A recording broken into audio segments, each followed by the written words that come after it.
What's up, guys? Today we have Nick Fuentes on the Jack Neel podcast exposing Trump about the Epstein files. Pretty much the only person I would trust about this answer, and he said he'd had some conversations with you. I can't dox him, but it's a very wealthy fellow, and he basically implied to me that you can't be bought and you can't be blackmailed in the same way that maybe someone like Trump could be, which is a reason that I think your message is considered so dangerous, is because they know they can't really get to you. But as far as Trump, like, what do you think was the moment that he became compromised? Or do you think he ever truly wanted like a genuine MAGA? I think that Trump is not an ideological force.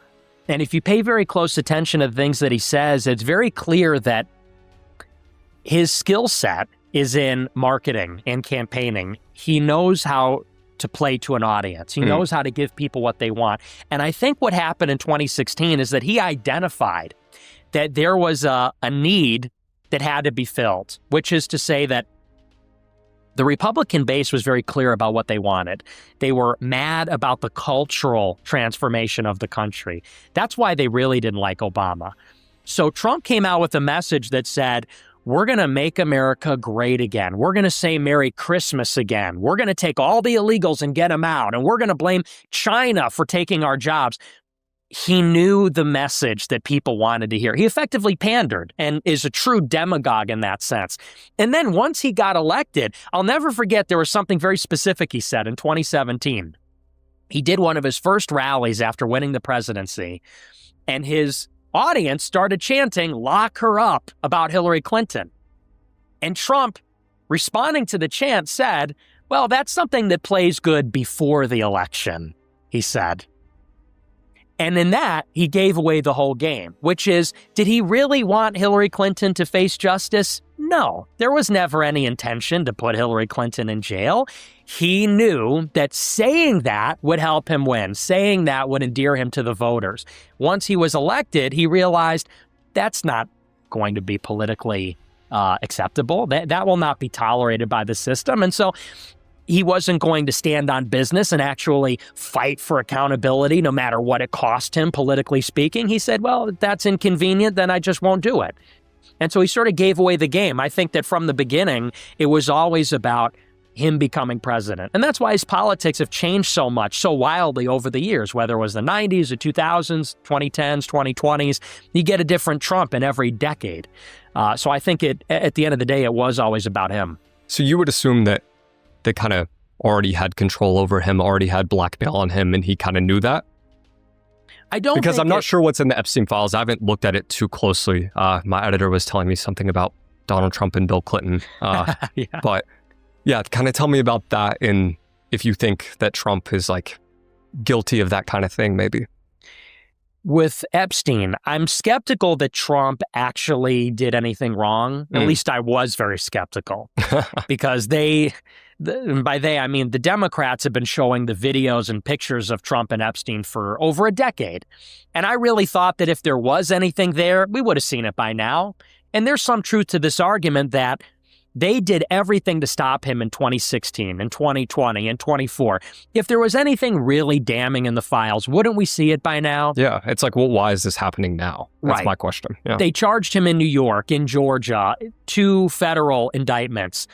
If he did anything criminal, they would have brought it to light. That being said, Trump does not want the Epstein files to get out, and he's now involved in an active cover-up because he came out with his Department of Justice in July and said there are no Epstein files. They don't exist. There's no emails, no letters, no personal effects. There's nothing left, he said, other than the actual child material, which would show indecent images or photos or videos of the underage girls being abused.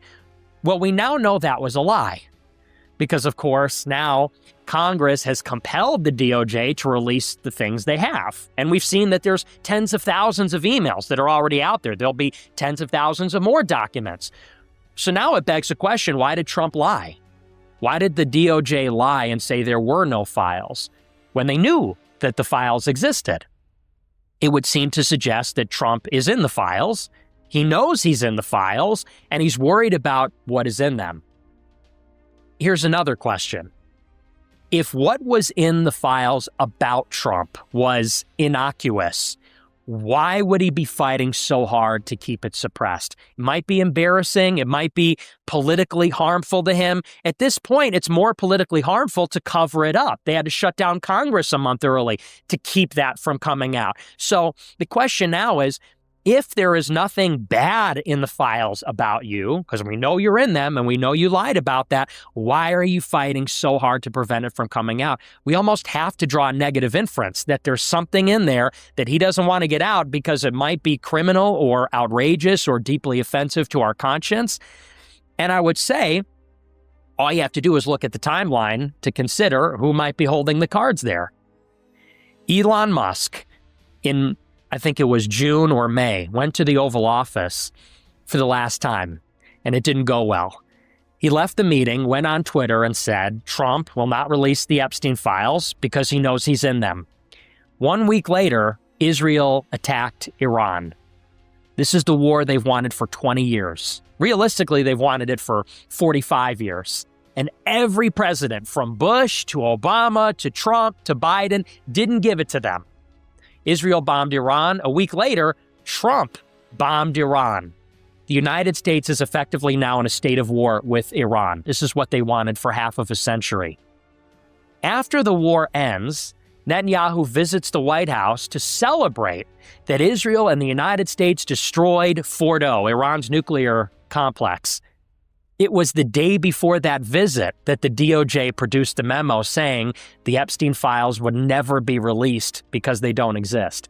So it's bookended from when the Epstein files are brought up as a threat against Trump to when they're buried by the DOJ with the war in Iran. And given that Epstein was potentially Israeli intelligence, I think all signs point to Tel Aviv or Jerusalem controlling those files. Yeah, and I mean, during the election, multiple times Trump promised the Epstein files being released. Then he was elected, and multiple times back and forth, well, there's no Epstein files, they don't exist, I will release them, until now that apparently they're being released because Trump signed the Epstein File Transparency Act in November. So now they have to be released, all of it in theory, by December 19th. But the thing is, we will never know if it's all of it. Because like Nick said, there's other players in the game, and as long as Trump is pro-Israel, maybe we'll be safe, you know? And I want to show you another clip quickly. I don't know that if America's turning on Israel, then America deserves what's going to happen to them for it. It'll be worse for America than Israel. It will, because Israel will just move on to India and other countries, and America will fall. Not just that, the sleeper cells. America will fall, and that's what they want. I mean, that is what they want, is that the constitutional republic of the United States for America will fall. But I think Trump sees that. America has to be independent of the British Empire too. Mm-hmm. And I think that's Israel's independence too, that we're all separated from that. Yeah. And that's the octopus. And we're all separated from that. Yeah, you know, America needs Israel. Yeah, for sure. Not the other way around, right? But guys, let me know in the comments what you think about the whole situation. Leave a like if you want to. Christ is King, and God bless.